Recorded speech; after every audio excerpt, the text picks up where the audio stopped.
Quand Dieu a une promesse sur toi, c'est que tu as un témoignage quelque part. Tu ne peux pas arrêter le message, car la souveraineté de Dieu te rattrapera. Ce qui est visible aux yeux de Dieu n'est pas visible aux yeux des humains. Ce n'est pas parce que Dieu ne te regarde pas qu'il ne te voit pas, car c'est en perdant une bataille qu'on trouve une nouvelle façon de gagner le combat. Donc il est parfois bien de perdre le contrôle de la situation pour que Dieu prenne le contrôle de la situation.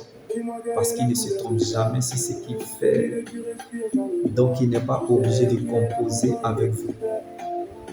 Car il ne vous a pas promis une vie de facilité, mais il vous a donné sa présence. Ce n'est pas parce que ça ne marche pas pour toi que Dieu n'aime pas ta démarche.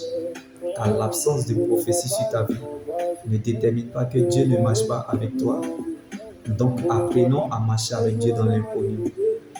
Car il y a des questions qui n'auront jamais de réponse. Parce que nous sommes sélectionnés par Dieu. Donc le silence de Dieu dans ta prière ne veut pas dire que Dieu est absent dans ta vie. Le chemin n'est pas facile, mais il reste le chemin. Car il y a des problèmes qui n'arrivent pas aux morts, mais aux vivants.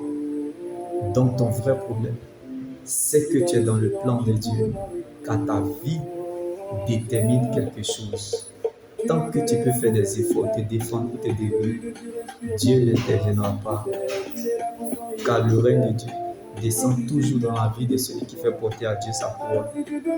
Donc tant que tu n'apprends pas à laisser Dieu faire, Dieu te laissera toujours faire jusqu'à ce que tu comprennes.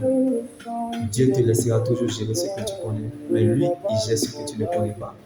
Alors laisse Dieu gérer ce que tu ne connais pas, car il y a des batailles qui t'appartiennent, mais des combats qui appartiennent à Dieu. Tant que celui qui a fait le testament est vivant, ce n'est plus ton combat. Certes, tu as perdu la bataille, mais non le combat. Alors accepte tout ce qui t'arrive et montre-toi patient. Accepte ce qui est blessé de Dieu, mais refuse de perdre sa présence. Jésus, sa place dans notre vie n'est pas négociable, car sa présence dans notre vie est la chose la plus importante que Dieu donne à une personne. Alors, apprécie ce que Dieu t'a donné, car désespérer, c'est refuser la vie que Dieu vous donne. Tu es plus grand que ton aujourd'hui, même si le temps est contre toi. La personne à la promesse n'est pas la même personne au stade de l'accomplissement.